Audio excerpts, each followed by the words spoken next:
Welcome back to the Better Every Day podcast, where we are unlocking our best self one episode at a time. My name is David Garcia, and this is my beautiful wife and co-host, Grace Garcia. Hey. The one and only.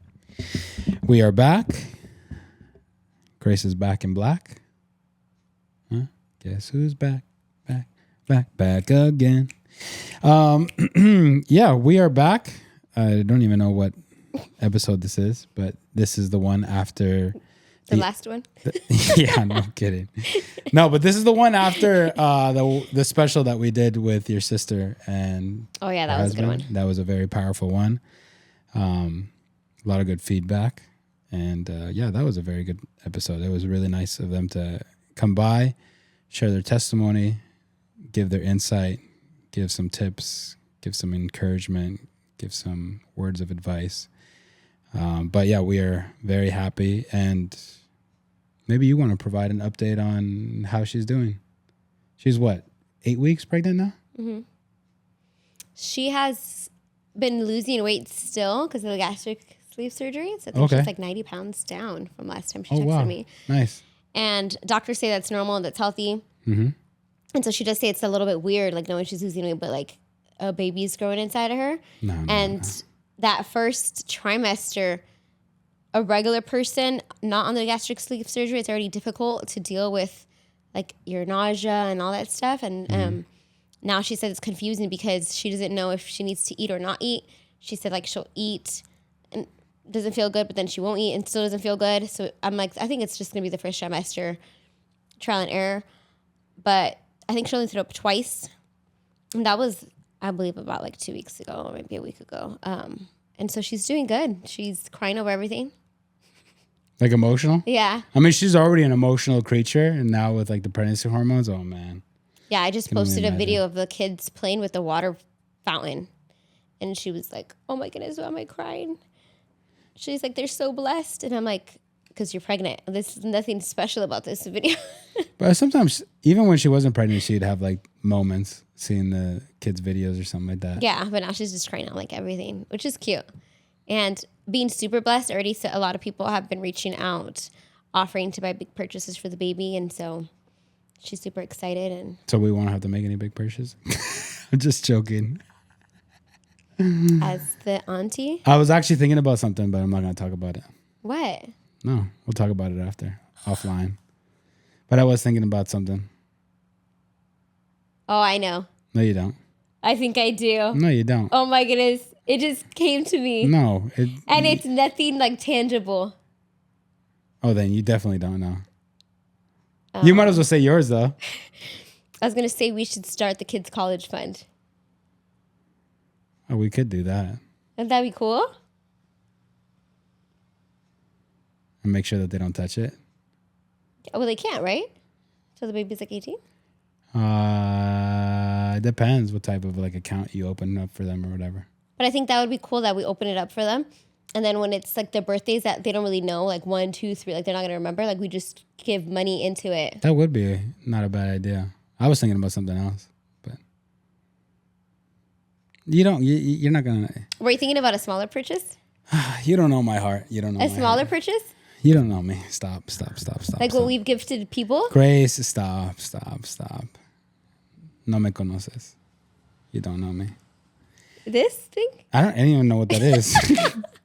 The swaddle blanket? No, we could do that, but that's like something small. Anyways. Okay, I don't know. But yeah, that's the update on Melody. She's doing good.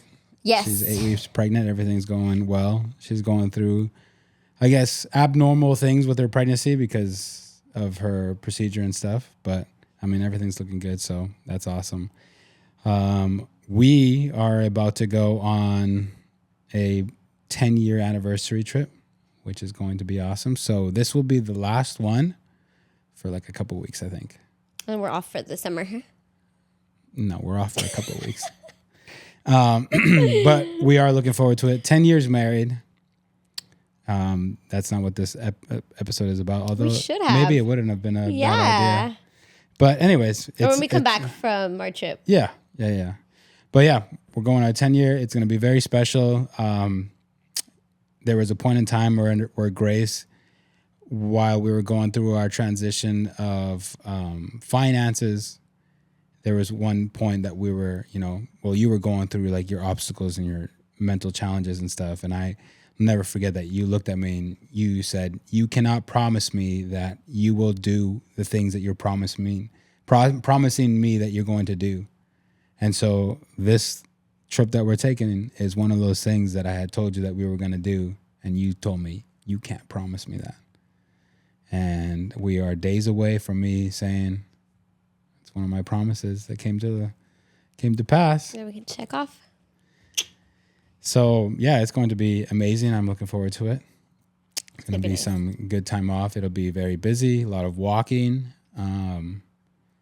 but a lot of amazing times I know that we're going to have. But yeah, moving along, I thought it would be kind of a good idea to start, instead of our usual, hey, what's your updates for this week? How's your running going or whatever. I thought that we should change it up, and I heard a question on a podcast reel, and I thought, hey, you know what? That'd be cool to start like asking like really, really quick questions like that. Like, and I'll tell you the question right now. But questions along the same lines, and just like, get the ball rolling a little bit, and then we can jump into like the actual topic. So the question for today, and the question that I'm going to ask you is, would you rather keep the memories that you've had up until today and never make new ones? Or would you rather erase the memories before today and only make new ones? The first one. Keep the memories of old? Really? That was quick. Yeah, why? My mom is not going to be in my future memories. That's like a given. I have such beautiful memories of my kids' births, my mom. But then you wouldn't be able to make new memories. That's okay. I've lived a good life. Now that you answered that, because I forget what the person, I think the person on the reel said that they would rather make new memories rather than keep the old ones. But now that you said that, I wonder if it all depends on the life that they have lived up until this point. Yeah, they probably had a lot of trauma or like traumatic childhood experience. Yeah. What would you rather? Oh man, that's tough. That's tough for me because, I mean, there is a lot of good memories. Us getting married, the birth of our kids, all the memories that we've made together as a family. But then again, I mean, we're going to continue making memories. Mm-hmm. Yeah, I don't think I have such a strong anchor as you do for the memories of the past.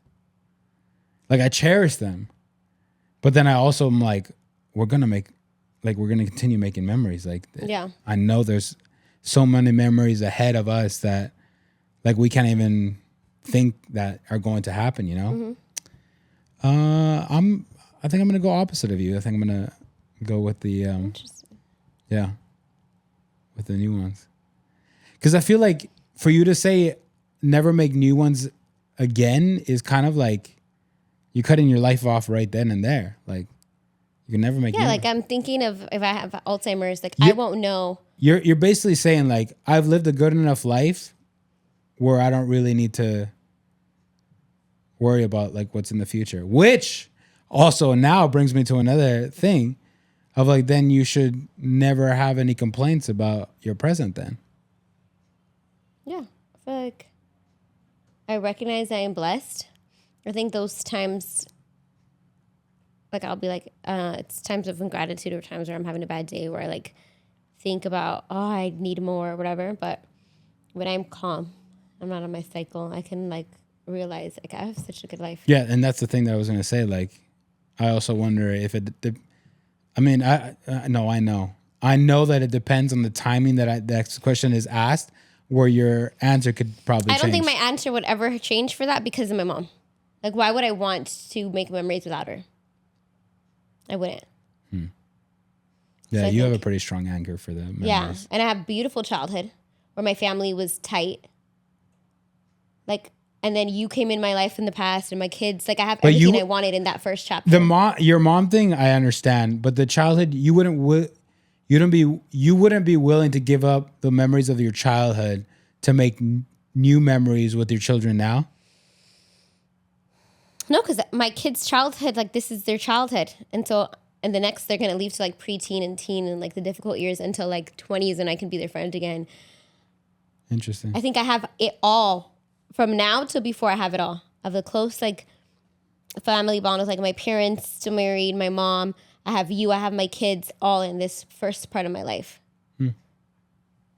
The next part of my life, it's just us four, which is beautiful, but I already have us four, and I have good memories of us four.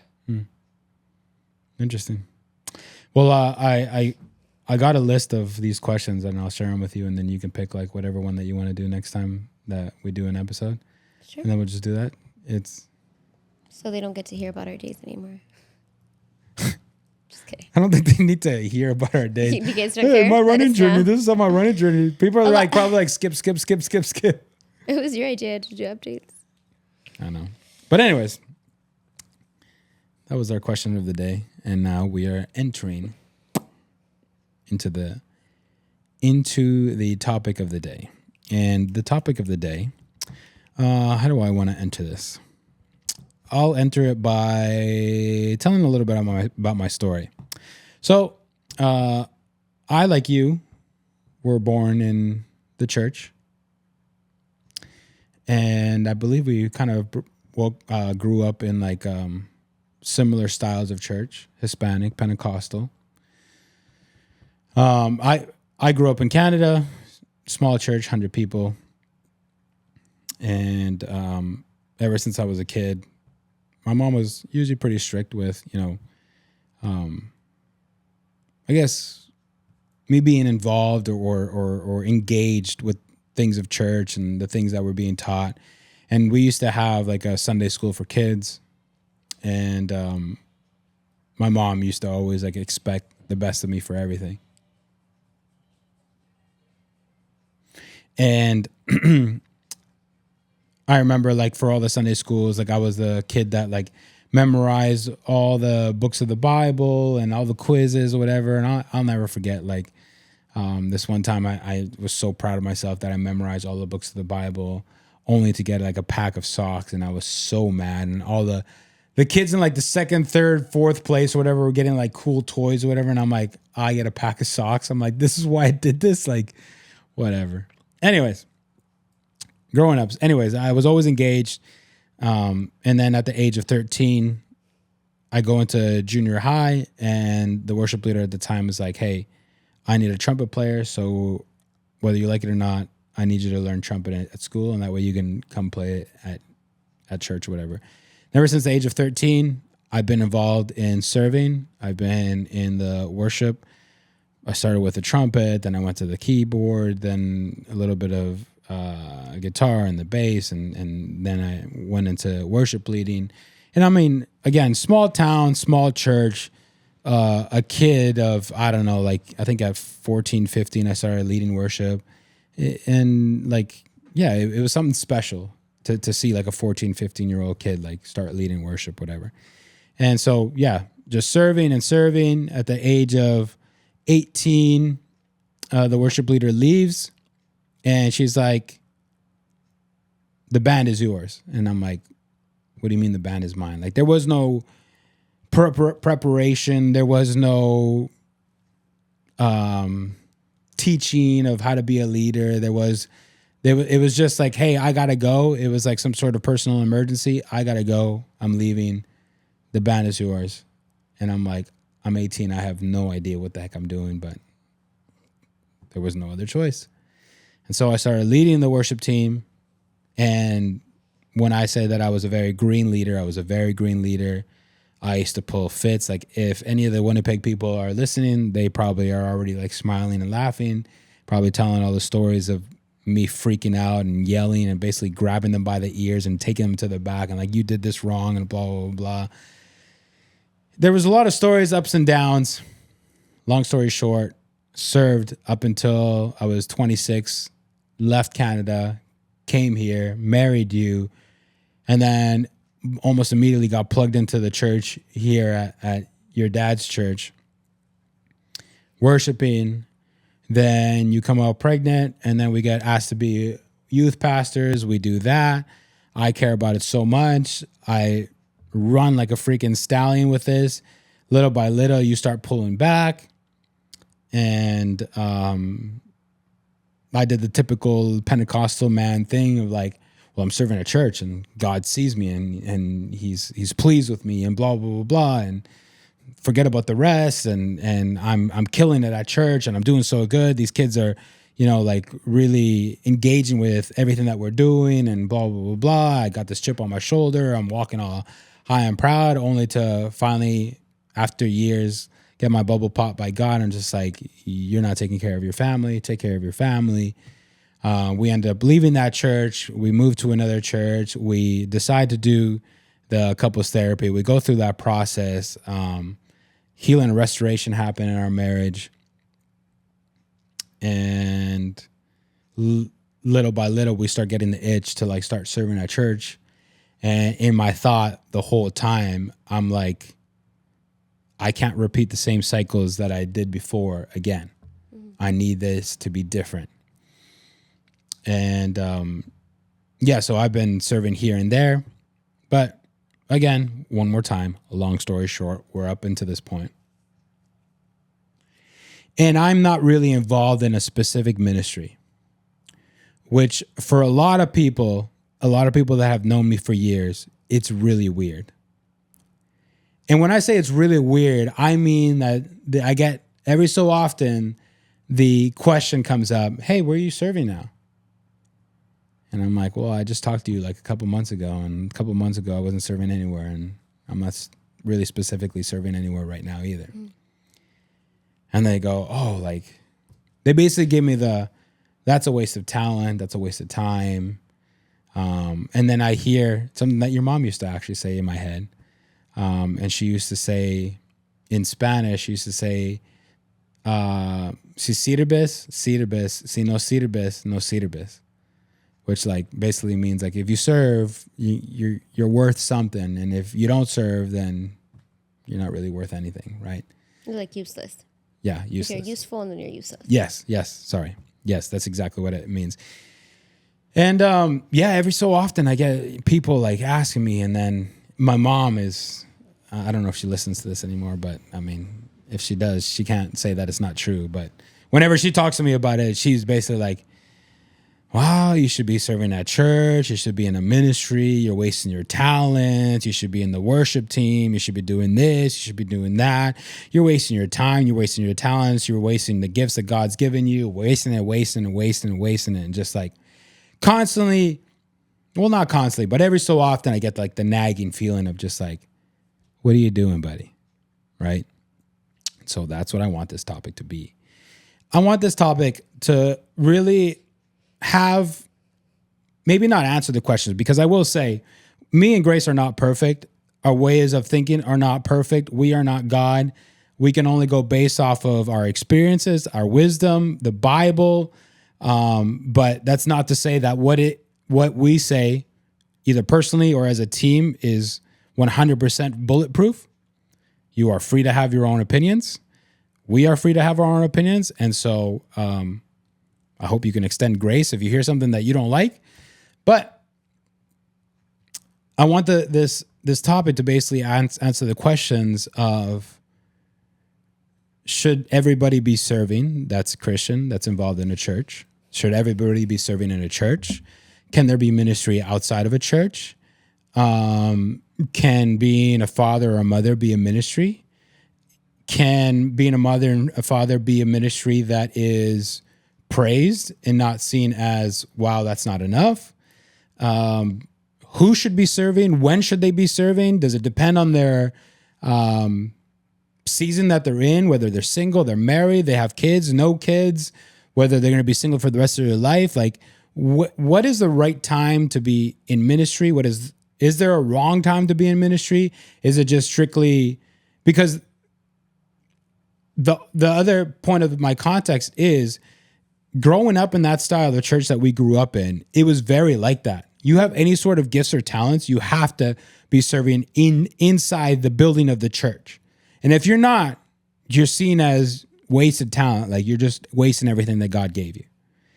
And so I want to be able to at least put a spotlight to that and kind of, if not provide clarity, at least provide curiosity for you guys, the listeners, to ask these questions within yourselves or within your families or whatever it is.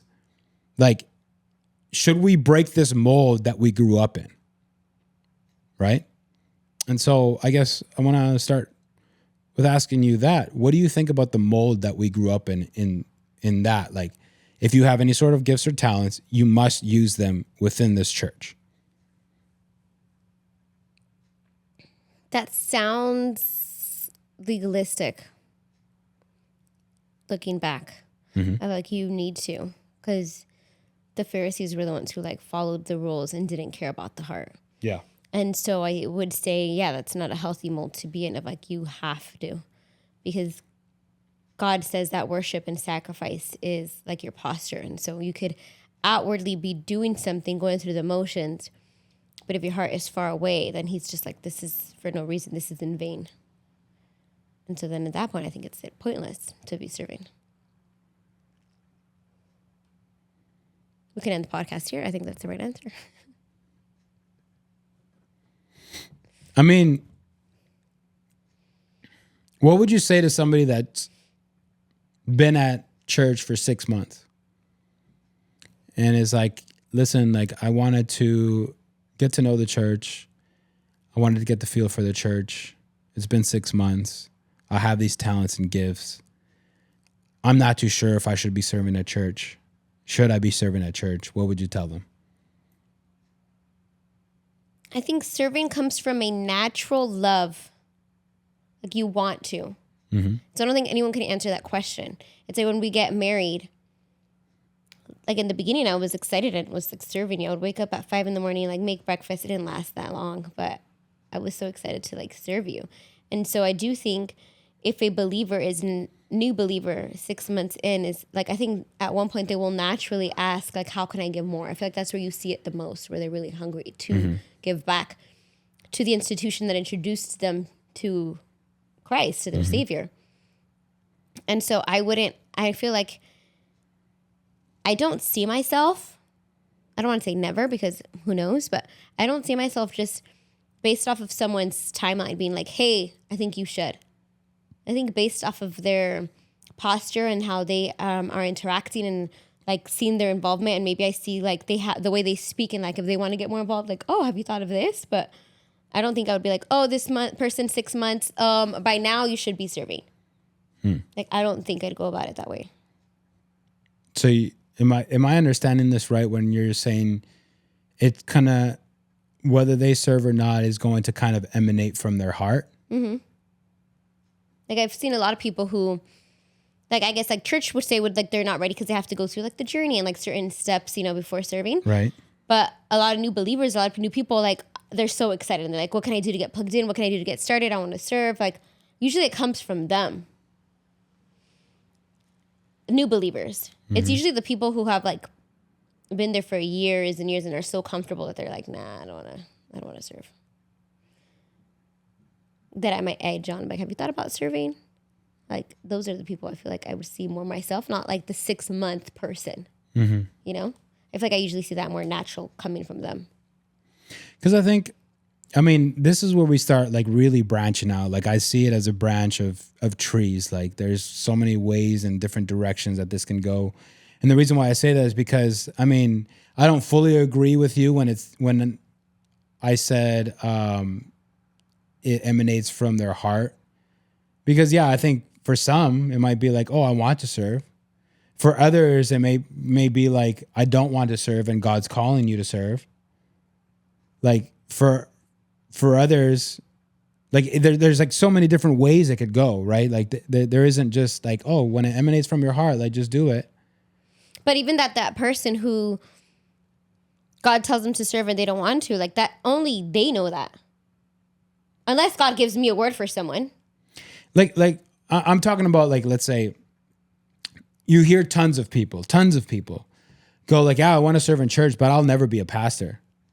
And then God calls them to be a pastor, and they're like, oh, I God, you know, I don't want to be a pastor, but God's calling you to be a pastor. It's just like, okay, like, yeah, in those scenarios, like, it's not emanating from their heart. No, but it's coming from them. It's not coming from someone saying like, you should be a pastor, or like, you need to be a pastor, or I hope not. Okay. It's still coming from the person. Yeah. Okay, so here's the other thing. Here's the other thing that I see in a lot of churches. If we have all paid attention, the demographic of the people that you see on stage have gotten younger and younger over the years. True or false? I'd say true. And so, whether that is consciously, only the senior pastors know, or subconsciously, I believe that there has been this thing within the church that goes, if I see somebody that's talented, that's hungry, and if they're young, talented, and hungry, they're ambitious, I'm going to harness that ambition and I'm going to squeeze the juice out of it. And with doing that, sometimes the senior pastors have sped up the process that maybe should have taken years and made it into weeks or months, and said, because you're talented, because you're a great communicator, whatever it is, like, you have to be put on a stage. Why? Because you're going to attract people into this church. And again, only the senior pastors know if it's consciously or subconsciously.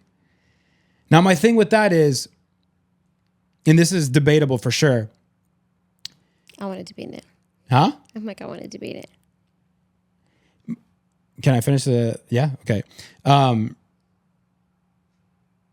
My thought process is, the younger that you get them in, yes, they are ambitious. They could be talented. They can be go-getters. Like, especially if you got somebody who isn't fully rooted in their identity, you could basically, like, I mean, it's going to sound harsh, but you can basically manipulate that person and be like, oh, like, this is where you're going to find your identity. This is what you need to do, and blah, blah, blah, blah. The more people you bring in, the better you are, and da-da-da-da, right? But then, like, the younger that they are, the less life experience that they have.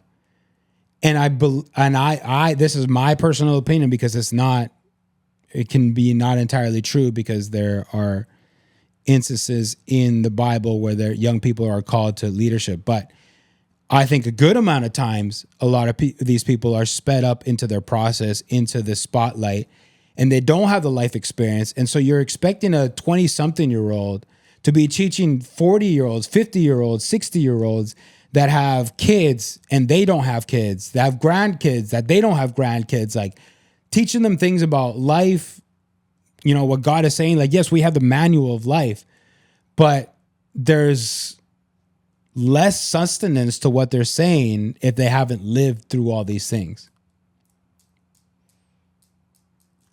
Proceed. Do you know the average age of the disciples? Do you know the contrast of what times we're living in now compared to, like, what times that they were living in? Back then, they were married and already had kids by the age of 30. They would get married, I believe it was like 15, 16. 18 to 20 men. Men were 18 to 20, but the women were like 13 to 15 or something like that. So how old were the disciples? Like, what's the average age? I don't know. It says they were like late teens to early 20s. Yes. They believe Peter was the oldest, right? Which was like late 20s. Mm-hmm. Now, I know you're saying like the life expectancy too. Like, now we live way older, right? And they would die younger. So you're saying like these disciples lived more lives, or lived more of life at a younger age. Yes. But my other point, and I kind of see where you're trying to go with this. My other point is, okay, so I was talking about like the people that get sped up onto a platform or spotlight, right? My follow-up kind of question to that is, what is the right process for those people? Because the right process, I believe, again, just my opinion, is not, oh my gosh, you're talented. Oh my gosh, you're hungry. Oh my gosh, you want to be involved in church. Great, you have a platform. Whereas with the disciples, come follow me, come learn from me, come walk with me. And then when I'm gone, you guys are going to be sent out. And while I'm still here, you're going to be sent out, kind of like interning or whatever, training, and then come back and we're going to report and we're going to talk about it or whatever, right? And so I believe that there should be a process. And so my other thing is, because we see, again, talented people and we go, oh, they have to. Like, we can't waste that talent. We can't waste that gift. We can't waste the hunger that they have. Like, we got to use them now. Like, forget the 1 year, 2 year, 3 years of like walking with them and getting to know them and teaching them and imparting more wisdom into them. It's just like, no, like, give it to them now. They're going to attract those young people now. And that's what we need, more young people in the church. No, I agree with you that the main difference is they see someone, quote unquote, already ready to give. And they're like, okay, go. And people don't want to take the time to find someone who's unqualified, which is what Jesus did, not knowing, well, Jesus knew, but like in that scenario, not knowing what they're good at, figuring it out, walking with them, saying like, oh, you're good at this, or even if you're not good at this, let's practice on this, because that's the longer, more difficult route. And so 100%, I think the age thing is like, I go back and forth all the time, but looking at the Bible, I do think, okay, like, I don't think there's a right age per se, because even the Bible says, like, if you want to serve God, like Peter says, like, don't do it married. Like, you know that if you're single, if like you have way more to give to the kingdom of God than someone who's married and has kids. Like, the reality is you're going to kind of, by the dynamic of a family, if you're doing it right, you should be giving more to your family and less to the kingdom of God, right? And I'm not saying you're not contributing to the kingdom of God when you're serving your family. Yeah, I was about to say. So I don't think like the age really matters per se, but it's exactly what you said. I think it's the process. It's people want to see things now. Like, there's so much satisfaction, like instant satisfaction of like, look, we didn't have this preacher or this worship leader or whatever. Now we do.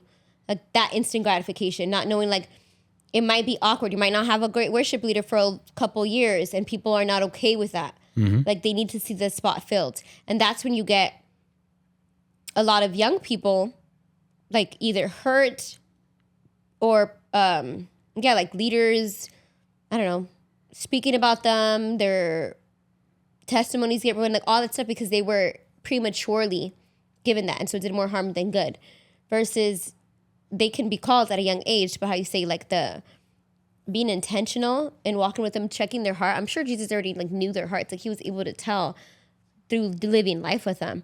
And a lot of the times it's just based off of the talent and not like the process. And we bypass that. And I think that is super important. Yeah, and we see all the people, well, not all, but a good amount of the people, like in the last, 5 to 10 years, like we've seen a lot of these young people that got rushed. I mean, from the outside in, we can only say, rushed in their process, given a spotlight, a platform, and they fell off one way or another. And they've had hard falls. Yeah. And now we see this kind of like redemption arc happening with a lot of these people. Like, I'm glad like a good amount of them have like taken accountability, taking the responsibility, and now like doing different things or whatever, like taking the right actions. But there's like a good amount of them that just like, they fell off. And like, who was checking in on them? Who cared about them? Like, who mentored them? Who discipled them? Like, were they rushing the process? And like, especially with a young person, like, I believe there's still a lot of development to be had. a lot of development. Like in your 20s, I mean, I personally am the one of opinion that a man doesn't really mature until his 30s. Like before that, like you're still kind of just like an older teenager. You're like, I don't know if like your what is it, the amygdala or like the frontal lobe is fully formed. Like you're still making a whole lot of mistakes and basing it all on feelings and like hormones and just like, yeah, like there's, and if nobody's there to like mold that, nobody's there to guide that, like, yeah, so many of them can do the exact same thing. Like, God's got me, I'm walking with God, I'm submitted to God, whatever. Like, but I think it's very important for these people to be molded and helped and walk with tangible people as well. Yeah, I do think it's super important. And I would say that even if people are walked with and do the process, like a few are going to like fall. Yeah. Just like, Judas, we saw had the tangible like Christ and was known and fully known and still like chose it. But yeah, what I think would be less or 100%. And I think someone can only benefit from the process. I think it does way more good, more beneficial of like, and what happens if they get it in 2 years instead of now? Like, what would that look like? And if you think about it, like, it wouldn't do harm a lot of the time. But I do think it's just the Western society, we have such a knack for instant gratification. It's hard for us to be like, aesthetically wouldn't look good, or to say like, we're not producing people or leaders. Like, we want fruit. We want it now. And like the other thing that I think about as well, while thinking about this topic, is what was Jesus up to the age of 30? Do you know? I think he was an apprentice. He was a carpenter. And so back in the day, you had to be a disciple of the person that would be Joseph. His father was a carpenter, and he was watching, observing, like interning. Yeah. And I mean, Jesus being God in the flesh, like for anybody who knew, could you not look at Jesus from age 0 to age 30 and be like, it's a bunch of wasted talent and time? Like, why wouldn't you start earlier and get even more people? Like, why start at 30? Yeah. And I mean, he did. And 30 is old back in that age. Yeah. I don't think he was like just just doing carpentry work. Like we see at 12, he was discussing in the synagogue. And so I do think it was like God had him preparing like his wisdom. I'm sure he was reading, like he was Jewish. So he was reading the Torah, going to, like the Jews had to go to a school back in the day, learn the law. And so I'm assuming that's like what was happening. But yeah, I'm pretty sure they'd be like, oh, what are the results? What have you been doing with your life? Like people nowadays would ask them that. What do you have to show for it, Exactly. And so my question is like, if Jesus lived in our time right now, from the 90s up until this point, like a lot of people would be like, you wasted your time at 30, like from 0 to 30, like should have done more. But if we don't sit there and question it, then why are we, I guess, looking down upon people who are not serving at church at this point in time, whatever? Right? Like, the other thing that I think about,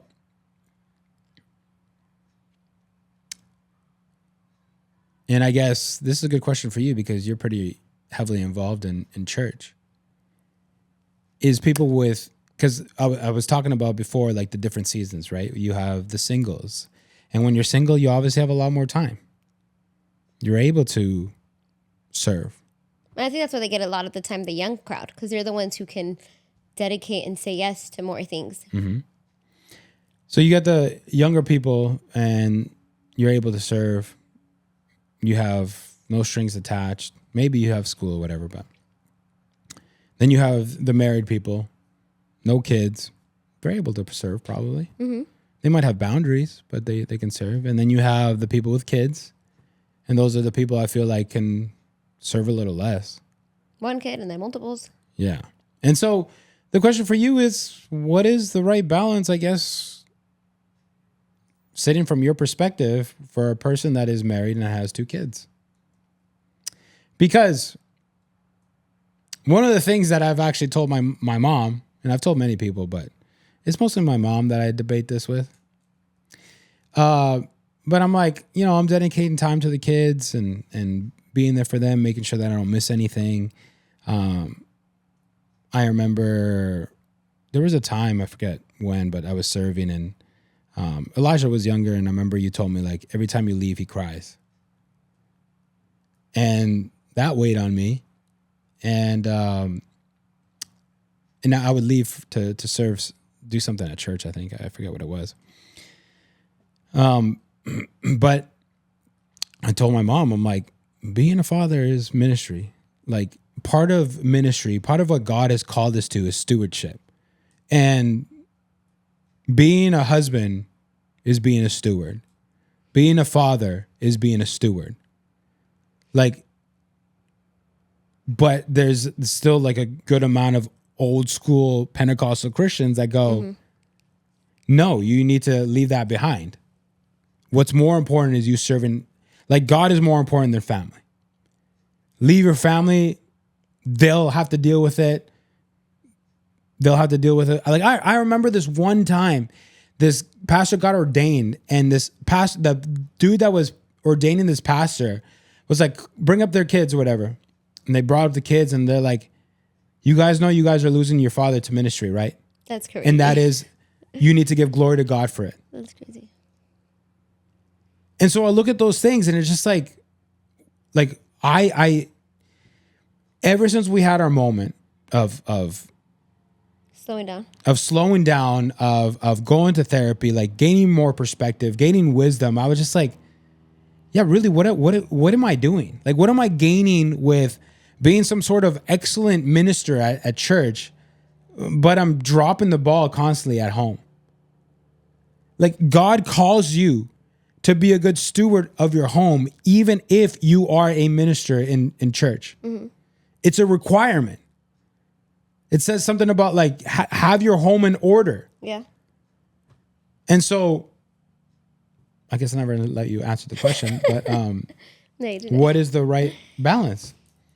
I do think back to what you were saying about, like, fatherhood and husband.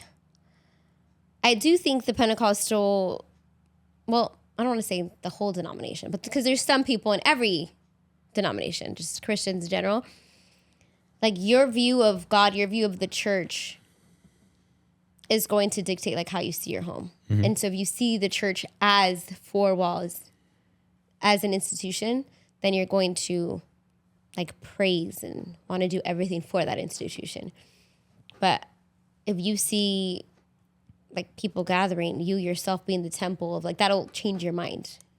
And I think that's a whole paradigm shift that people, like, one of them is religion and one of them is a relationship with God. And as much people say, like, oh, it's all relationship with God, I feel like how you live your day to day will show, do you really believe that or not?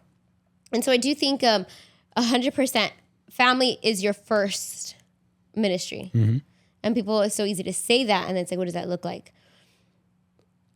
Your children should be your first disciples. Like, before the world sees the light and the salt that you are, your children should be testament to that because they're with you. And so I grew up pastor's kid, but I was able to genuinely see that my parents not just, like, talked about it, but they were about it.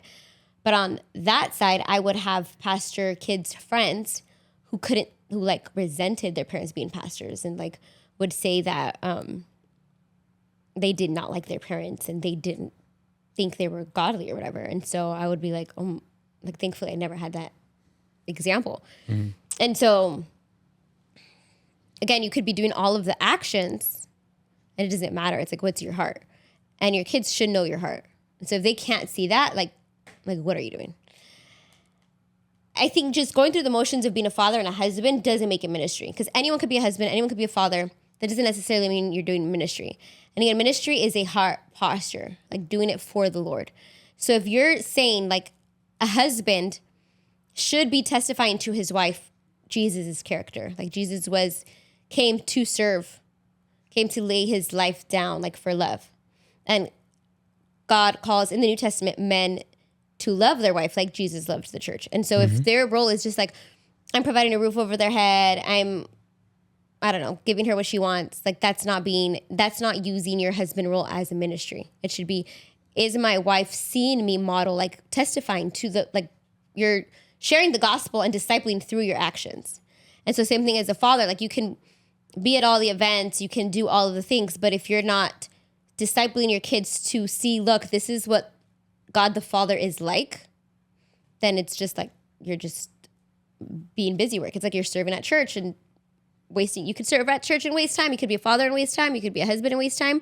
If you're not intentionally against a heart posture, like I want to worship God in everything I do. And so for me, what I had to like ask myself, and I am not perfect. I get it wrong at times.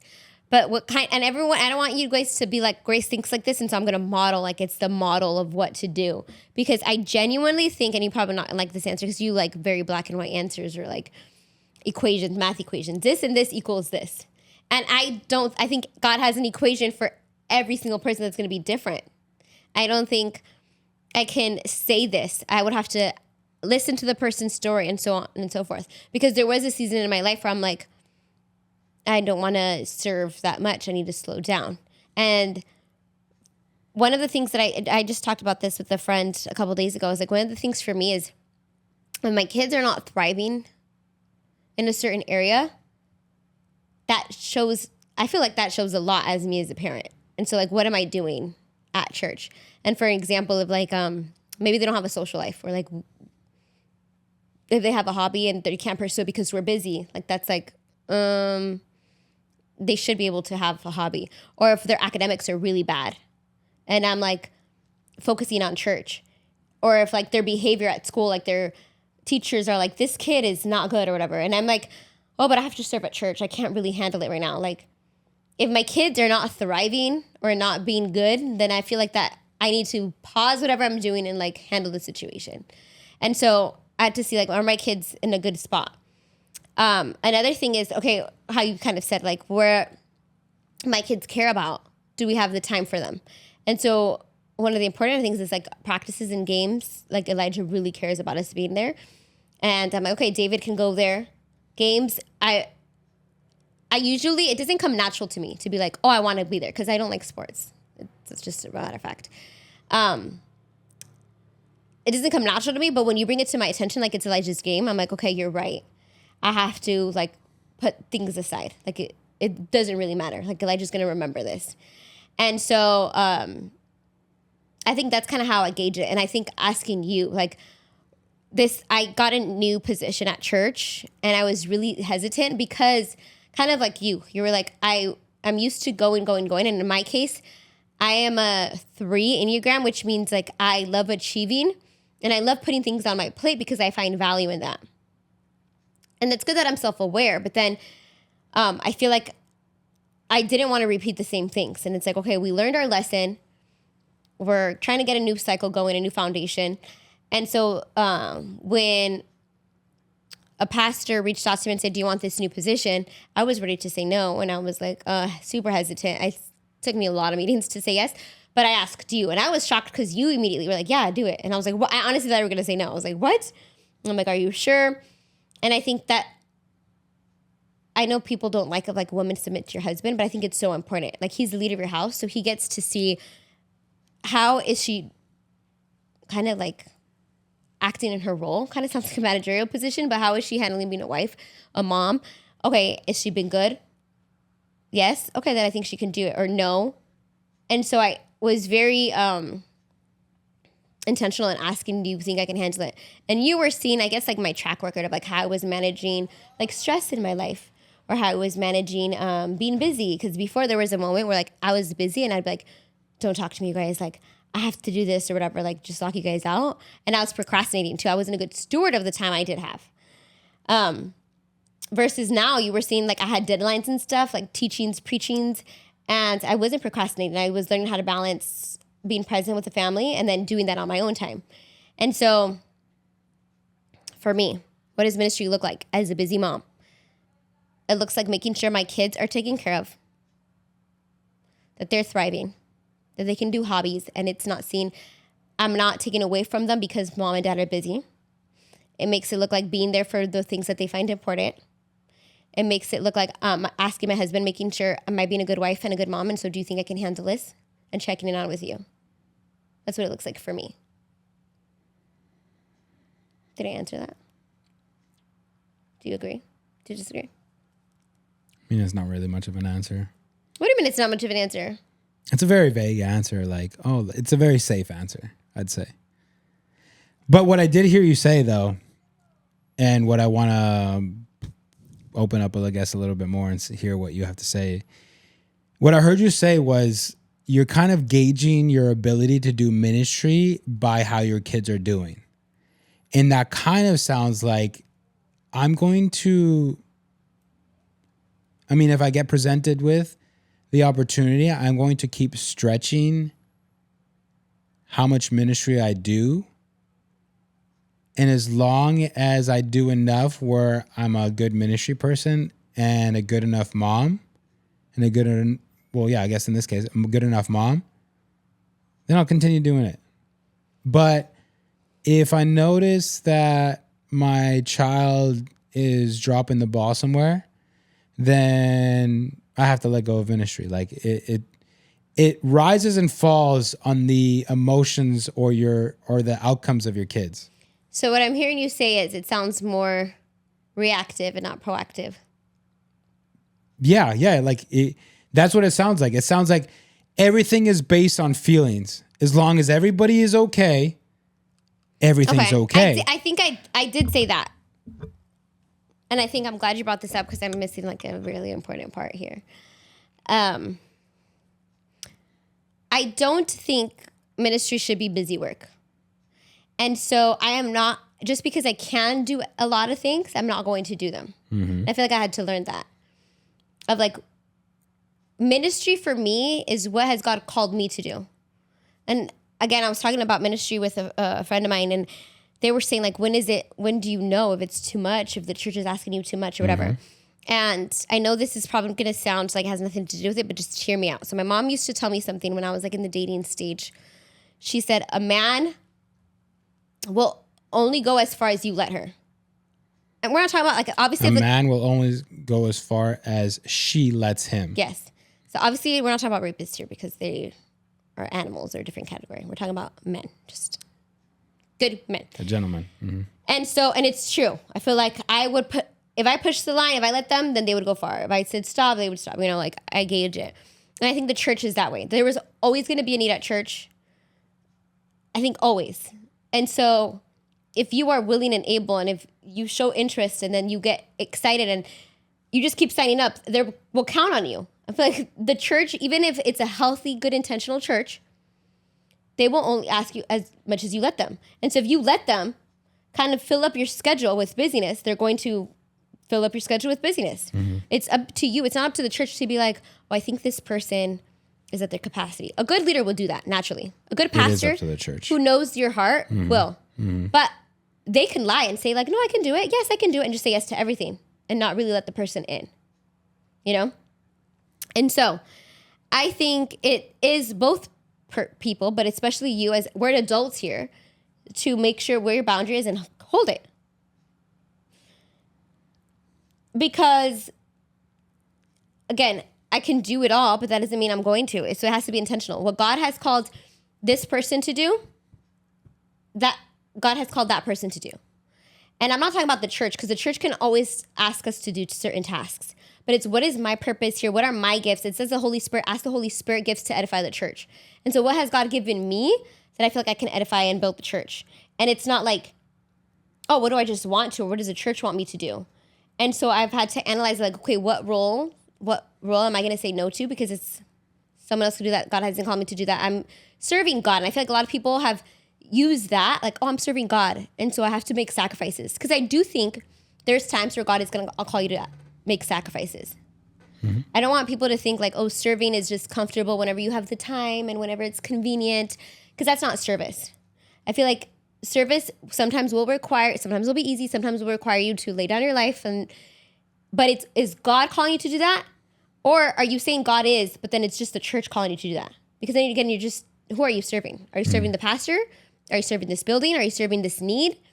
Or has God called you to do that? And so we've always discussed of like, oh, I feel like God, like no one cares. No one is asking for this, but God has placed this burden like on me. And I can't shake it off. And I know that I'm a teacher and I know that I'm like made to be a leader. And there's something that God has put in me that like no one really asks for. And that's why I'm like, okay, God is calling me to do this. And it's, again, that's where I gauge ministry by. But then if I gauge, okay, should I continue or step forward, is based off of my home environment. But I'm not going to do it work just because I can, because there's a need. Because there's always going to be a need. Does that kind of answer the question a little bit more? Not really.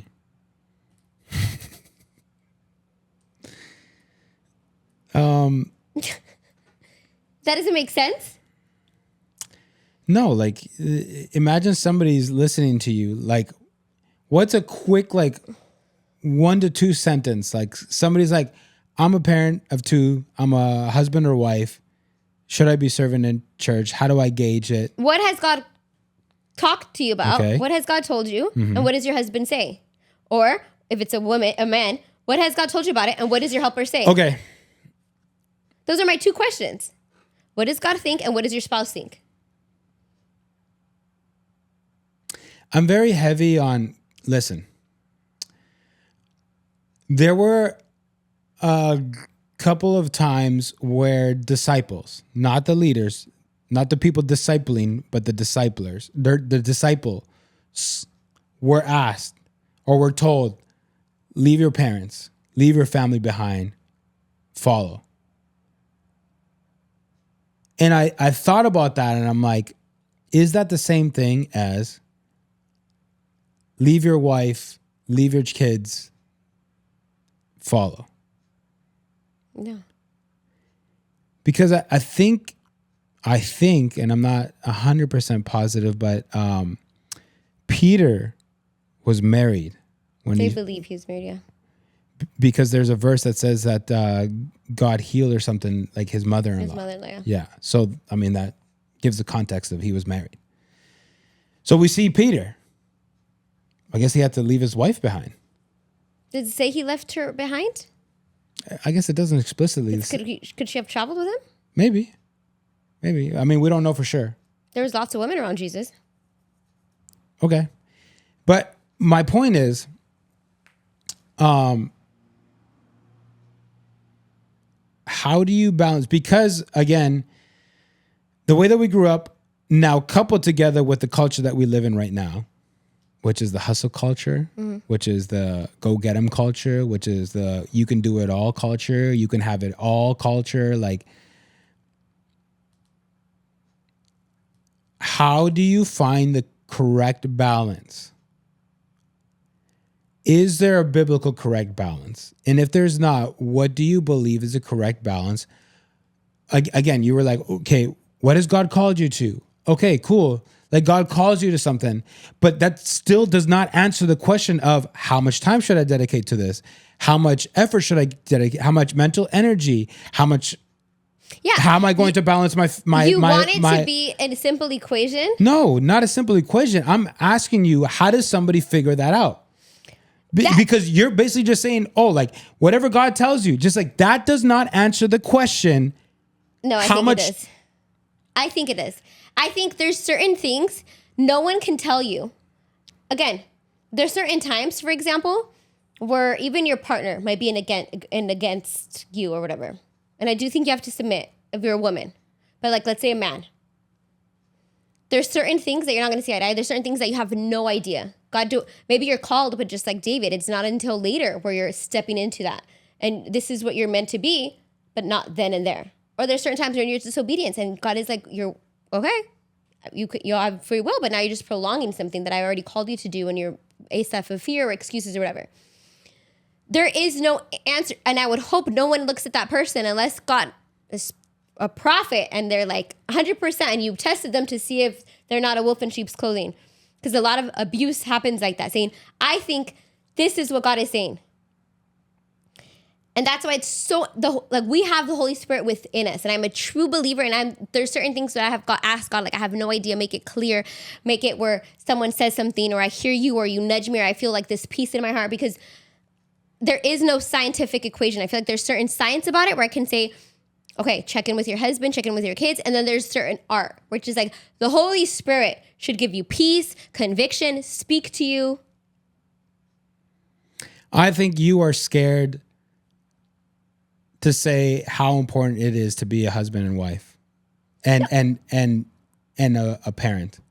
The reason why I say that is because you're basically like, the Holy Spirit will guide you, blah, blah, blah. But like, you don't think that's true?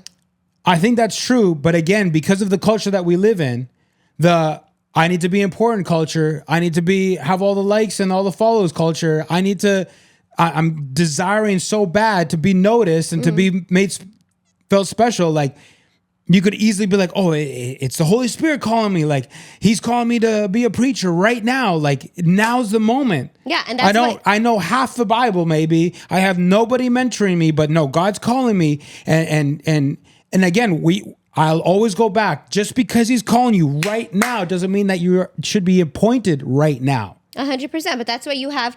But you have all those people being called and they go, I need to go right now. Right now. And it's not tomorrow. It's not in a week. Screw the process. Screw the listening. Screw even looking for a mentor or anything. It's now. And that's why you have to have people around you that you can ask, that you trust, and hopefully that you married and like, hey, what do you guys think? Because I know for a fact me, I'm that person that I can be like a racehorse, put my blinders on and just go. I can tend to lose track of the bigger picture at large. So it's so important to ask you, knowing that you will tell me the truth you have before, and be like, David, what do you think? And if you're not willing to listen to people, if you don't have anyone around you, then that's okay. Why haven't you surrounded yourself with people who can speak life to you and who can hold you accountable? And I do think there has to have I do think maturing, healing, but every process looks different. For us, we had to go to therapy. For us, we had to remove ourselves, heal, take care of ourselves. And so someone could have probably looked at us and be like, you guys are young, married, go serve. And we were like, no, we knew our trauma or our hurt and we sought help. Like that, some other people don't have to do that. There's going to be different things. Okay, I'm actually going to answer the question. And what if it's wrong? It's definitely not wrong. 100%. Because I feel like you're doing this loopy thing where you don't want to be tied down to something. And I'm going to answer the question very, very clearly and very boldly. The very first thing that you should do, whether you feel like you're being called or not called, or you're thinking about serving or not serving, you have a family, the very first thing that you should do is be a good steward. And what does that mean? Budget your time. What are your priorities? The time that you spend on certain things is going to reveal the priority that you have. If you're not going to go on based on feelings, because based on feelings, if you base it on feelings, we've already talked about this in the finances. We've already talked about this in the physical and the health. Now we're talking about it in the spiritual. If you do not budget your things, you are now being managed by your feelings. Today, my feelings say I'm going to give 10 hours to ministry. Tomorrow, I'm going to give only 1 hour because that's all I feel. Today, I'm only going to give 30 minutes to my family because God's calling me to 23 hours and a half of ministry. Like, you have to budget your time. What is your priority? Map it all out Monday to Monday. What does your schedule look like? How much can you afford? How much are you willing to afford towards ministry? How much do you want to put towards your family? How much do you want to put towards your marriage? How much do you want to put towards your own hobbies and your own wants? Like, all that is important. That is a clear and concise answer, not this, oh, well, okay, God's calling you here and just be guided by the Holy Spirit. And hey, if that's 20 hours, that's 20 hours. If that's 1 hour, that's 1 hour. Hey, whatever you feel like. Okay, and what if the Holy Spirit disrupts your... Just give me an example of how that disruption looks like. Even if it's a crazy, like, obviously there is no cookie cutter to the Holy Spirit. So, but give me an example. a person you're leading is in a crisis. You're playing a family game because you budgeted that for to be family time. Mm-hmm. And they're about to commit suicide. You get a phone call from their family members, and oh yeah, and you're like, I budgeted. I can't do ministry right now. No. Okay, but I'm saying there's certain things that are gonna happen, or no? 100,000%. Like those are, I don't know, like anomalies. Like it depends on like the ministry that you're in, right? Like I mean, if you're a pastor, you're probably gonna get a lot of those calls, right? And that's a conversation that you need to have with your family before even entering ministry. Which is what I said. You said it in like, you wrote this book of 1,000 pages when it could have been a book of like 2 pages. But I think that's the beauty of it. Like, first of all, finding, and I always talk about the importance of being intentional with who you marry and like asking those difficult questions. Because I do think that's the beauty of me and you. We're completely different. We can be very similar at the nitty gritty of it, but the way we get there is very different. And so you are like the science person behind it. And I'm like I guess just for the example, like the science versus the art. Like, okay, what the Holy Spirit say and like feel it. And I'm a woman and you're a man. And so they're two different, women might think like men, but I 100% agree with being wise in time. And actually I'm in the women's conference, going to talk about why I'm able to do what I do. And it's because you've taught me to be better and not procrastinating, not like winging it, basically. And so 100%. But at the same time, I feel like you can't tell someone, oh, this is how many hours. Like that's going to look different person to person. That's a conversation of what Achai said that you need to have with God. What are you calling me to do right now so that you can even do your budget in the first place? And then your spouse of, do you think this is enough? What happens if blank happens? So we're saying the same thing. We're just different. Because I agree with you. What do you think about the phrase,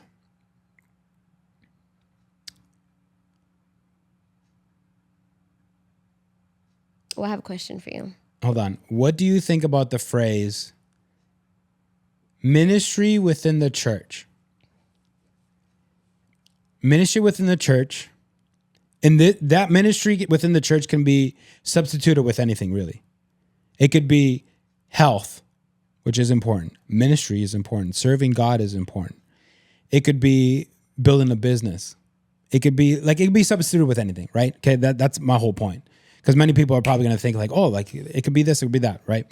But ministry, serving in ministry within church should not come at the cost of sacrifice of your family. Well, that kind of goes to the question I wanted to ask you. What do you think is sacrifice? Like, how much should we sacrifice? Answer my question, please. I think there's certain times where you might have to sacrifice. But you're not going to like my answer.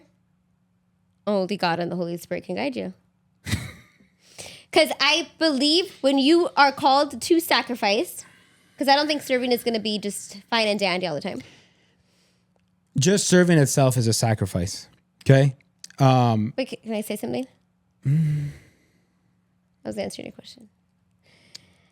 I think the sacrifice should be to glorify God, never yourself. And it won't come at the detriment of your family.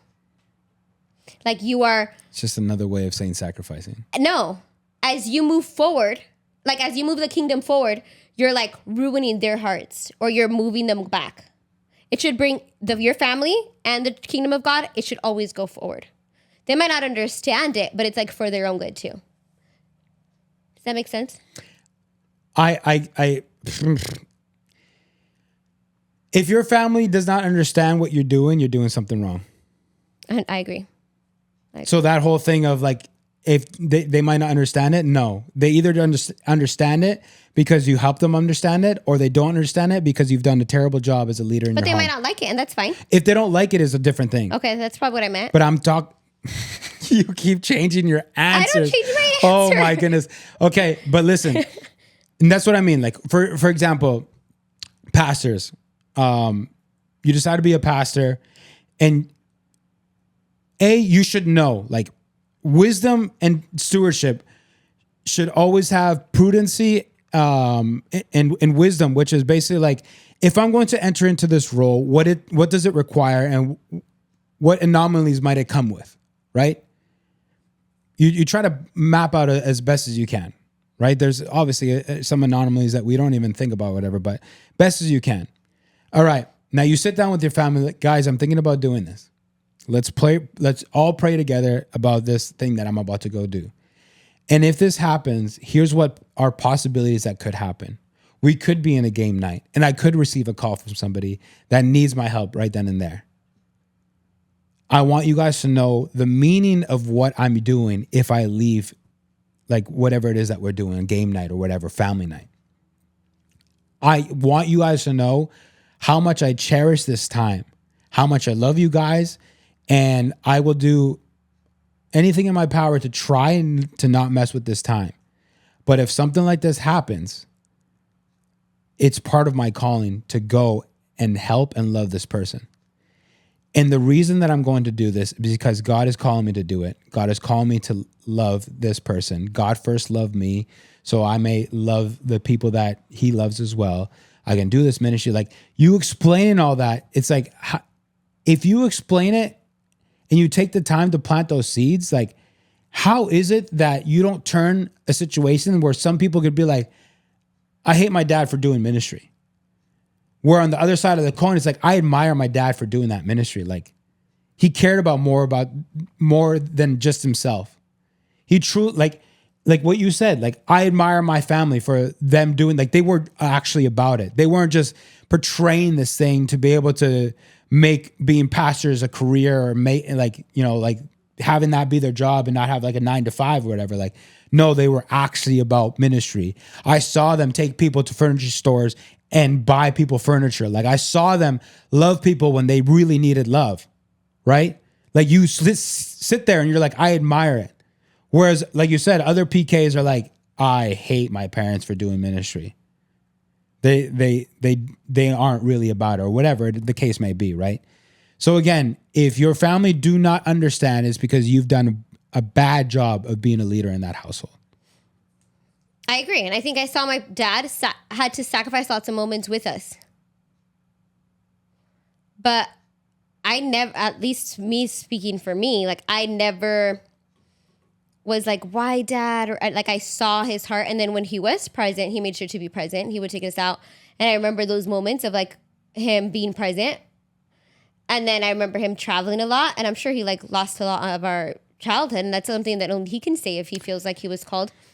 But even though he didn't have those explicit conversations because we were little, I think if you're doing God's will, how it says it should reflect in how you treat your kids, and it should reflect on his passion for God's kingdom. We talked about having your dad on the podcast for a while, and that was one of the questions that I wanted to ask. And I don't want to get into it because, I mean, I just don't want to get into it. But that was one of the questions that I had for him, is like, doing ministry. What did you think about all the decisions that you made when your kids were small? Like, what did you think about all the decisions of like flying to all these places all the time and having to leave your kids behind? Like, like, that's very curious to me. Like, I mean, I haven't asked them those questions personally, and you should. Yeah, maybe next time I see him, I might just ask him. Because yeah, like, I mean, I look back at that and I'm like, I don't know if I could do that. I don't know. Like,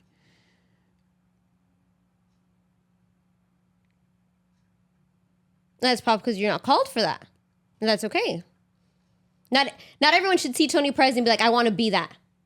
That's a wrong way of doing ministry. No, and that's the thing though. Like, a lot of people do see Tony Perez and say, I want to be that. I want to travel the world. I want to do this music thing. I want to, and that's where they get it wrong. Be on the platforms. Like, but what I'm trying to say, even with the greatest of hearts, like, and I mean, a lot of what we talk about, a lot of how we act now, a lot of what makes us triggered or react is based on our childhood, right? Like, I can probably safely say, like, how I am as a father is a result of how I grew up. Like I care about these kids, and a lot of it is projection of like how I wish I was loved and cared for, right? Like, and then that's why like I think about something like that and just like, okay, like even if I were to be called to do something like what your dad did, I'm like, if I think about it right now, it's like, how could I figure this out? Like, I don't think I'm leaving everybody behind. I'm taking everybody. Like, we're all doing this together. Like, to leave, I think that presents a lot of dangers as well. Like, I mean, personal dangers, like your own temptations or whatever. And then not only that, but like the possibility you leave the door open for your kids to be like, what the heck? Like, yeah, my dad wasn't really around. Like, I mean, if you ask one or some of your siblings, like they'll have not the same things as you to say of everything, how your dad did things. Right. And so, yeah, it's just my thought. And, but yeah, I mean, going back to the thing, well, actually going back to the whole sacrifice thing, I think there are moments, as we were saying, like the family night, the game night, whatever, somebody calls, like, I need help. Like, you're not going to tell that person on the phone, like, I'm sorry, buddy, like family time, go call somebody else. Like, the moment that you step into ministry, there's a responsibility that is bestowed upon you and that you accept. And so like in those moments, like those, I would call those some small sacrifices, right? Okay, game night. Hey, I'm going to try to make it up to you guys, whatever. All right. But like to constantly, for it to be a habit, let's say, maybe not calls, but like something like the habit of, oh man, I'm working overtime today because we really want to get this done in church, whatever. So we're overtime and overtime and overtime and overtime and overtime. Because what I did see before and what I have experienced is I was excelling in church. And because I was excelling in church and getting praise at church, then you go into that whole decision, like you're on like a balance beam, and you're like, oh wait, like I'm getting way more praise over here. And you kind of like start being blind to like you dropping the ball at home. And then all you hear is like, you never spend time with us. Like what you used to give me all the time. Like, why do you give the church more affection? Why do you give them more importance? Why are you way more like creative with them? And why do you like put so much effort into them? And here you're dropping the ball. And then you hear all that and you're just like, yeah, of course. Like, why am I going to want to spend more time with like a nagging environment where I can spend way more time in this environment where I'm being praised for all the things that I'm doing, right? And you'll have that temptation of going into that, like where I'm getting the platform and I'm getting the praise and I'm getting the affirmations and I'm getting just everything that I've always wanted, the things that I never got from my parents, like all these things, like I'm getting them here, like. And that's when you get all those young leaders that like don't have anybody looking after them, nobody like around them that is really putting them in check, and they just fully indulge in that, and then eventually they just fall off. And so, yeah, I honestly go back to, you need to have a budget of your time. There will be anomalies, but there should not be a consistent sacrifice to the point of detriment of your family, where your kids are like, dad doesn't spend time with us anymore. Like, I mean, I put this thing a while back, and it was something like, on your last day, you're not going to sit there regretting all the memories that you made with your family. Something like that. And my thought process was like, a lot of people have ambition. Where that ambition stems from, I mean, it's all different. Everybody, like you like to say, it's all a rainbow, different colors, different paths, whatever. But there's a lot of ambition. And there can be ambition in church, and there can be ambition of, I want to build the kingdom of God. All those young people in the spotlight had the same Like, I believe a lot of those people had great intentions. They just didn't have good stewardship of the position that they had. They didn't have a good process. They maybe rushed the process to even get there. Like, all these things. And you're not going to be on your last day being like, man, I am so proud of myself for all the things I accomplished. You're not going to sit there thinking that over, man, I'm so glad of all the memories and all the things that I did with my family. I just don't see it. Like, if these two things can walk hand in hand, that is an amazing life. And that can be completely possible. But you need to have your heart in check the whole way. Because if not, you sacrifice something. Something always loses if you don't keep yourself in check, or if you don't have anybody keeping you in check. Like, and that's my whole thing. Is just like,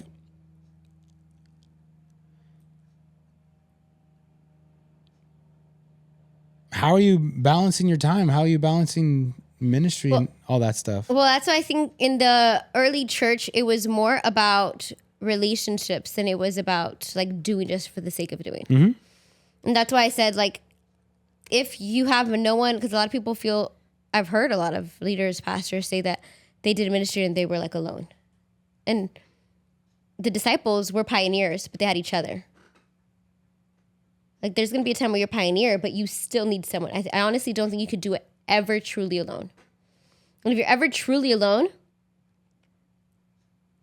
it's probably not a good time. Because even like David, for example, when he chosen but appointed, like, he still had his prophet who was like keeping an eye on him, like, you know.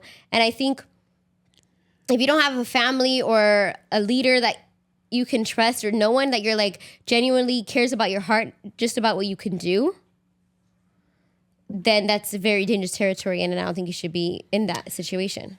Well, I mean, I in regards to like the being alone part, I mean, you see Jesus had time alone, praying for days, fasting, like that was a long time. But he would ask God, is this your will? Even he had to check his heart and be like, God, is this what you want me to do right now? Yeah. And that's what I'm saying, like making sure you have people around you, because the reality is you can be self-aware as you want, but you have blind spots. Mm-hmm. And you could be like, I'm in a good place right now. But if you're not asking a therapist, a spouse who cares about you, a leader or pastor who's, you know, is not just using you based off what you can do, of like, hey, this is right now, currently where I'm at. You have to reveal your heart.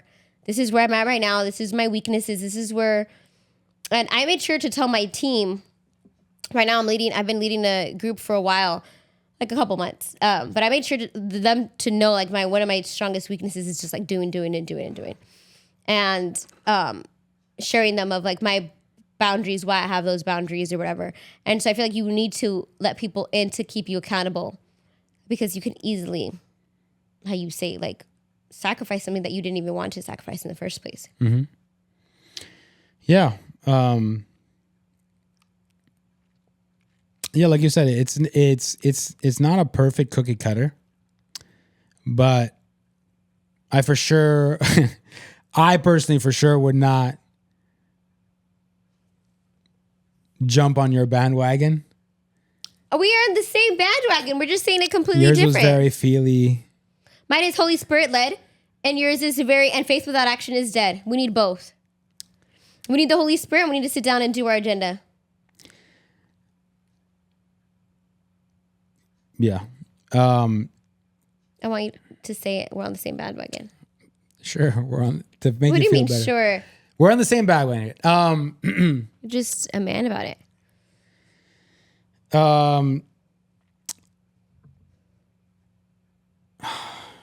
What was I going to say? And there are couples in the Bible, like Aquila and Priscilla, who are couples doing ministry for God. And so you see them doing it together. Yeah, I mean, there's a verse in the Bible, or maybe two, I think, that says like, hey, like if you're going to stay single and like you're going to live for God, like go ahead. Mm-hmm. You know, like, and I think the one verse basically says like, it's going to be harder for like a married couple to do it. Like they have to focus on their marriage. Like, yeah. And I feel like if your marriage doesn't show the gospel or doesn't glorify God, like then why the heck are you serving? And that whole thing about like a married couple like serving, like, hey, if you guys are both in alignment in regards to like, yeah, we both want to serve, we're hungry to serve or whatever, like we're gonna do it and it's benefiting your marriage, like, hey, like how did ministry go for you? How did your ministry go for you? Like you guys are both on this, like, yeah, awesome. Like that's amazing. Like I said, if these two things can walk hand in hand, you're living an amazing life. Or for me, it's like because again, the reason why marriage was even established is to portray the gospel. And I talked about this in our marriage podcast. Go have a listen. But if you're sacrificing something and you say it's in ministry, but that doesn't show back to the gospel, like, or again, your marriage is in shambles and you're like sacrificing, then it's like, no, you're doing it literally in vain. But if you're sacrificing in ministry, because I do believe there's going to be times of sacrifice, and it glorifies God more, then clearly. But to glorify God, it means your marriage has to be portrayed like Jesus in the church, and then your kids as well. But that there's going to be sacrifice. I mean, 100%. God calls you out in the Bible. Like, if you're in ministry, have your house in order. If you don't have your house in order, then you have no business being in ministry. I agree. And go. No, I just want to get your opinion because you were the one who told me yes to serve right now in this moment. So, why do you think I'm like in a place where I should serve? Why? So that if like, let's say a man or a woman gets asked by their spouse, what kind of like was the criteria that you looked at? Because that was weird. I feel like you would have told me no. How do I say this? I'm going to pull a Grace right now and say a safe answer. Let me slither around all this. It's not a safe answer. And do a bunch of twirls and twirls. Oh my goodness, we're just different. That's why. And just be like, I gave an answer. That's why people love us. I mean, first of all, like you said, you were submissive.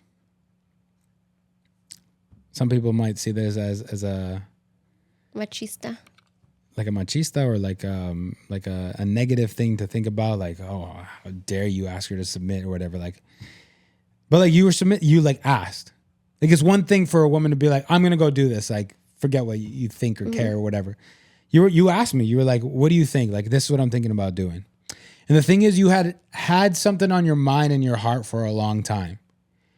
And you finally got the opportunity to make an impact in that thing that you had been carrying for a while. And to me, I'm like, this is your opportunity. Like, why would you not do this? Okay, first of all, I said, why would you not do this? Like, this is clearly God placed a passion. Like, this is something that like you can't shake off. And I'm the person that holds people accountable in regards to like, oh man, like I really want to like lose weight or whatever. Like the moment you say that around me, I'm just like, all right, then you're going to lose weight. Like, what are you going to do or whatever? Like, and then like, if you have the opportunity, like between, like let's say a burger and fries and, you know, getting a healthier option, I'm going to look at you and be like, get the healthier option. Like, you said you want to do this, right?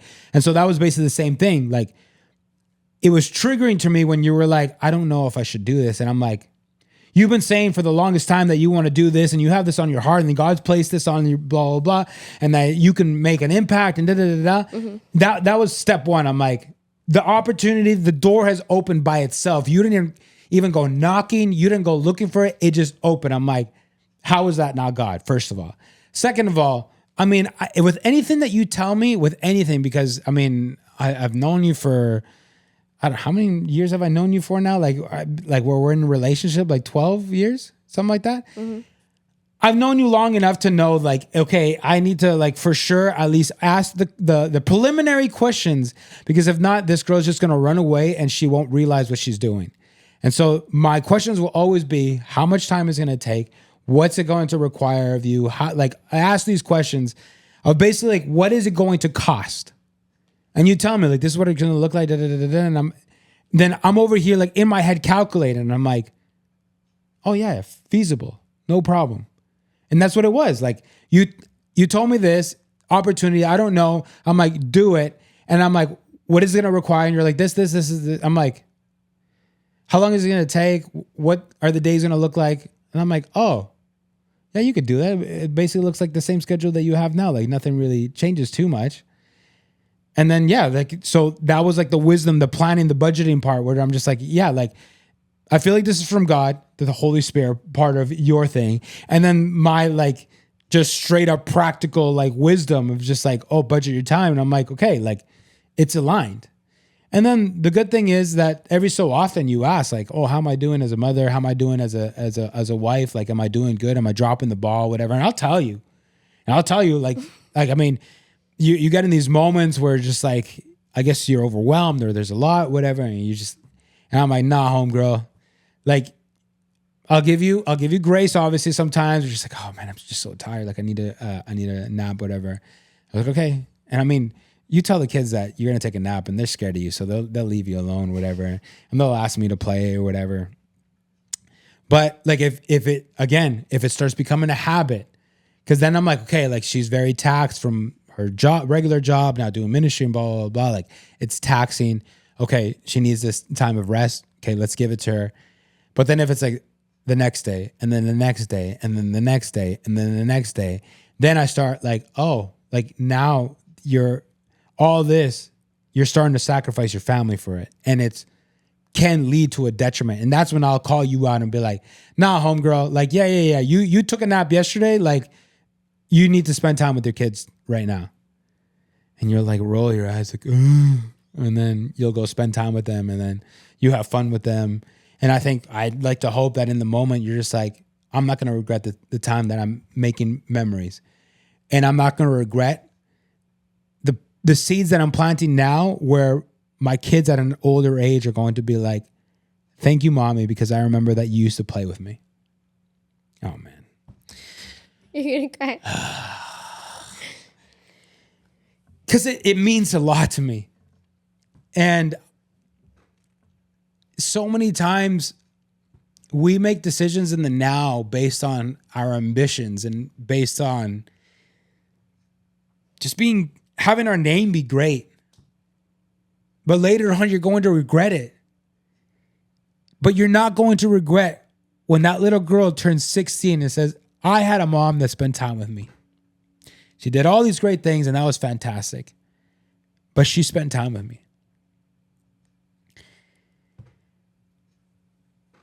And like, I follow UFC, and sometimes they have the fighters and they bring their kids, and they interview them after, and they go,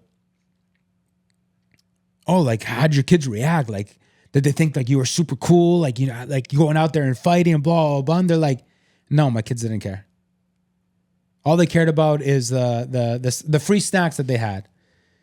And the first thing that they asked me is, when can we go home? And it's true. Like, yes, our kids might care about us being amazing in some sort of thing, but they'll care a lot more about the quality of parents that they had. Way more. And again, like, if we can make those decisions now, we're not going to regret them on our latter days. We're not going to sit there and like, oh man, I wish I would have, instead of playing with my baby girl, I wish I would have just gone out there and gotten after it and hustled more. You're not. You're going to be so grateful that instead of plopping down or whatever, tired from everything that life has gotten you through, like you're going to be grateful to yourself for the decisions that you made. And you're going to hear all the rewards of all the harvest that your seeds gave. Not now, but later on. And you're going to be like, man, I'm so happy. And that's why, like, I mean, I honestly wish that parents within church were more celebrated for being good parents. Mm. Not for the spotlight, not for their communication skills, not for leading their teams, but simply just, you know what? I've noticed that you're a great wife. Like, can we just give Grace a round of applause for the great wife that she is? Or like, I've noticed that, wow, like, and we've had those compliments, like, you guys are great parents. Like, we want to learn from you guys. Like, your kids seem so good and like, they're so well mannered and they're just great kids. Like, how do you do it? Whatever. It's just like, I want to celebrate you for being such a great mother because you've done such an excellent job up until now. But we don't hear that a lot. Yeah, it's rare. And I think we are always, not always, but I think people are so easy to see of like, oh, why do you miss, we talked about this on the podcast, like, why do you miss Wednesdays? Like, someone will most likely ask that, or like, why don't you serve? Instead of, I do think at RTLA, the culture has been shifting. And someone told me, like, I actually commend you for putting that boundary and saying my kids are going to get good sleep. Like, people don't think about that. Or it's saying that, well, we were on a soccer tournament this weekend, and them saying like, wow, that's awesome that you took Elijah to the soccer tournament. And I hope that it continues. But I would say, like, not even just, like, we're talking about ministry, but I think we can do even a parenting podcast on it, because I think even for your job, like, people hustle and get overtime, and sometimes it's not a necessity and stuff, but like, I know there's times where I'm like, I'm not gonna get paid, but if it's important for me to go to their word shows or go to a field trip for them. Yeah. And so it might not always be ministry. Like, for me, I there's certain days that I'm not gonna miss. Like, I don't care if it's an important school day, if I'm not gonna get paid. Like, there's certain days, and I think even ask your kids. Like, Elijah's at the age now where I ask him, like, do you care if we go to this? And or he'll ask me, can you go to this? And as soon as I say no, like, he doesn't ask for a lot. And so when he says, can you go to the awards or when they have their projects presentations or whatever, I'm like, I always say I'll try my best, and I will always like try my best to go to those like school events, because it means a lot to them for them to even ask and be like, hey, do you guys see me, or like, do you guys want to go? So I do think, like, if you're like, okay, I'm not involved in ministry a lot right now in this season, like, ask yourself if your job, if there's certain things that you are taking for granted, like paycheck, I want to work at more, and so you're taking your kids for granted. I think it's important.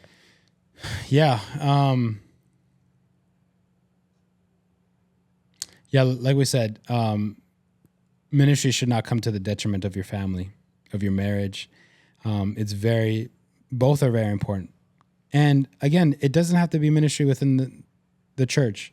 I mean, it could be ministry outside the church. Like, I meet with people outside the church once in a while, and, you know, we talk, we give each other advice, like, there's mentoring happening, like that's ministry.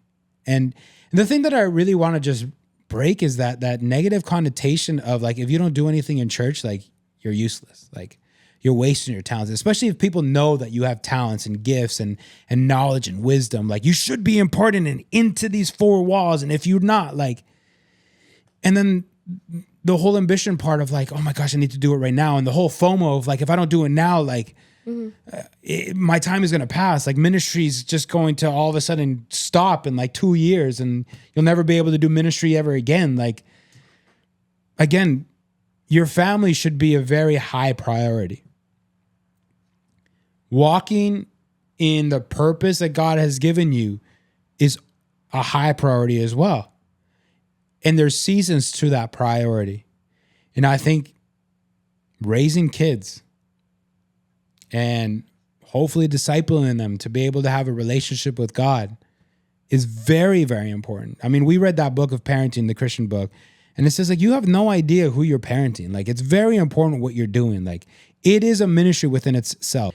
If you're going to disciple these, like, if you can disciple these kids to be followers of Christ, like, who can't you disciple to follow Christ? I mean, like, if you can get these kids to be worshipers, like, who can't you lead into worship? Like it's a training ground within itself. Like, and I don't want people to squander the opportunity that's in front of them just because they want the spotlight, or because they want praise, or just because it's a lot harder at home and it's a lot easier in church. Like, yeah,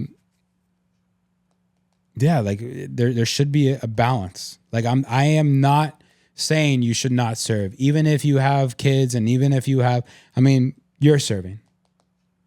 and you have a very like big role within church. Like, so clearly I'm not saying you should not be serving if you are married and have kids. Like, different seasons, you know, you can give more, you can give less, whatever. There should just be a balance, really. But it's important. Like, God is calling us to make disciples. That's a fact. God is calling us to love people. That is a fact. God is calling us to build a kingdom, his kingdom. That is a fact. How that looks like can look different for everybody. I mean, I think we all are in agreement of that. Like, and calm down. We're in the same boat. Oh my gosh. But yeah, what I just really want to break is that negative connotation of like, you are not doing squat. Like, and you can, I know this is getting long, but you can be serving in the ministry and not be doing squat. Yeah. Because you're doing it in vain, or God hasn't even called you to that. You're just wasting time. Same thing. You can be parenting and being a husband or a wife and be doing squat because you're not intentional of leading them to Christ. And so I think it all goes back to your heart posture to Christ. Are you worshiping in spirit and in truth? Are you building his kingdom? And so that's only something that you and God can answer. And I think your spouse, that's what God have placed them in your life. Yeah. Yeah. So, I mean, I guess coming into conclusion of this topic, I mean, it's kind of cliche, but don't judge a book by its cover. Take a chance and read the book. And what I mean by that is like, don't look at somebody and be like, buddy's just a waste. Like, if you think that, like, you might not know that for a fact. Like, take a chance, read the book. Like, take a chance, get to know the person. Like, hey, like, you know, what's going on? What are you doing? Oh, really? That's how you're living your life? Oh, okay. I had no idea. That's usually what happens. I had no idea. And yeah, just like,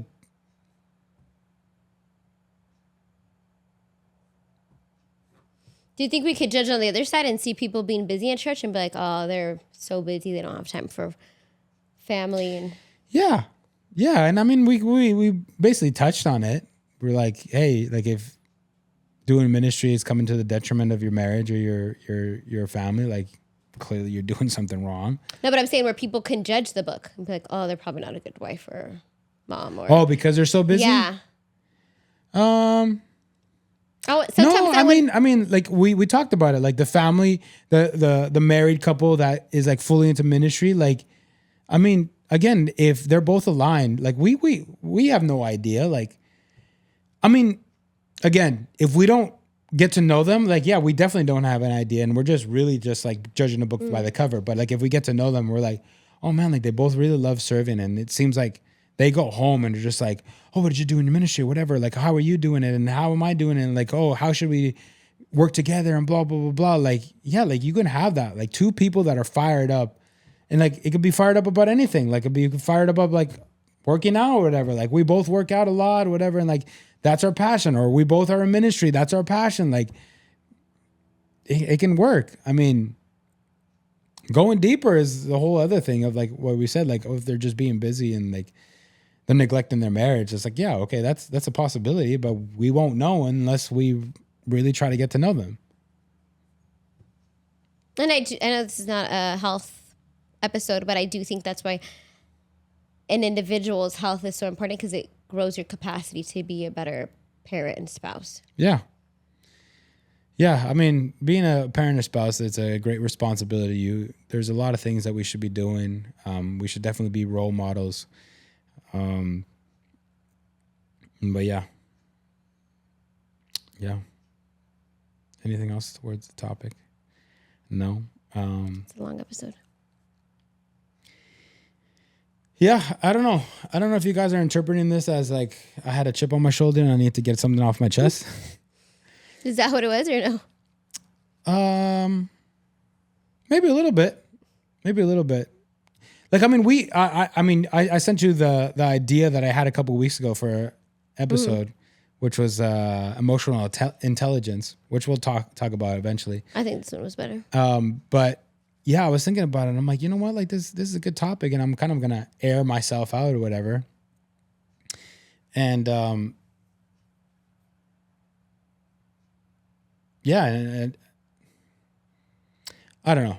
I defend myself against my mom, which you know that I usually don't. I usually just like stay quiet and it irks you, whatever. But in this regard, I'm just like, nah, like, I'm sorry, you're wrong. I mean, she's rightfully can have her own opinion or whatever. But if someone were to ask me like what you're doing right now, like, are you proud of it? Are you serving God? Are you doing what you should be doing right now? And I'd say, for the most part, yeah. Now, on the other hand, I have made myself disposable, or no? Is that the right? I don't know what you're trying to say. Finish your sentence. I have made myself available for ministry. And so, like, I'm not saying, oh, until my kids are 18, I'm not going to serve. Like, I mean, you guys know, like, we just recently did like the Connect group, whatever. And I'm like, if there's any other opportunity to serve in church, and, you know, again, going with my whole thought process of the budgeting, how much it's going to cost, so on and so forth. Like, and if it lines up, like, yeah, I will more than gladly, you know, serve at church. And the kids saw us. I think that was important for them to see both of us. And they would ask, and yeah, it was a sacrifice once a night. They were going to bed a little bit later, but I don't think I ever heard them like complain about it. And I think they understood, like, mommy and daddy are helping people get better. Yeah, and we've had various, well, maybe not various, but a good amount of instances where we do something and we explain it to the kids. Like, this is what we're doing. This is why we're doing it. Like, and I mean, they're young, so maybe they don't fully grasp it, but like, we are taking the time to explain it to them. We are taking the time to plant that seed. And like, if they don't fully grasp it now, they may fully grasp it later. But like, they're seeing their parents in action, and at the same time being loving and present parents. So I think a lot more sticks than we probably realize. I think a lot more sticks than we probably realize. Yeah. I like Elijah would be like, are you teaching people about like the Bible? Like, he'll ask me, like, what are you doing today? Are you teaching the Bible, or do you have a meeting? Like, he wants to know, you know, like, why I'm there. And I think, like, oh, they understand. Yeah. And so like I said, we have the responsibility to explain it to them and let them know why we're doing it, when we're doing it, and stuff like that. And yeah, it's just the responsibility of being a good parent. But all in all, this episode, I guess, was a little bit about parenting, a little bit about ministry, and a little bit about when and where, why to do ministry. And we hope at the very least, if you don't fully agree with us, maybe you have your own conversations at home. Maybe you have your own thoughts that you want to work out. Maybe you want to journal these thoughts, whatever it is. But yeah, I think today's topic was a very important one. There might be more to it that we might dissect later on in other episodes. But yeah, we want to thank you guys for the time that you guys took to listen to this podcast. And we hope that got the wheels turning. And yeah, we love you guys. And we will see you guys in a couple weeks, I guess. Bye. Bye.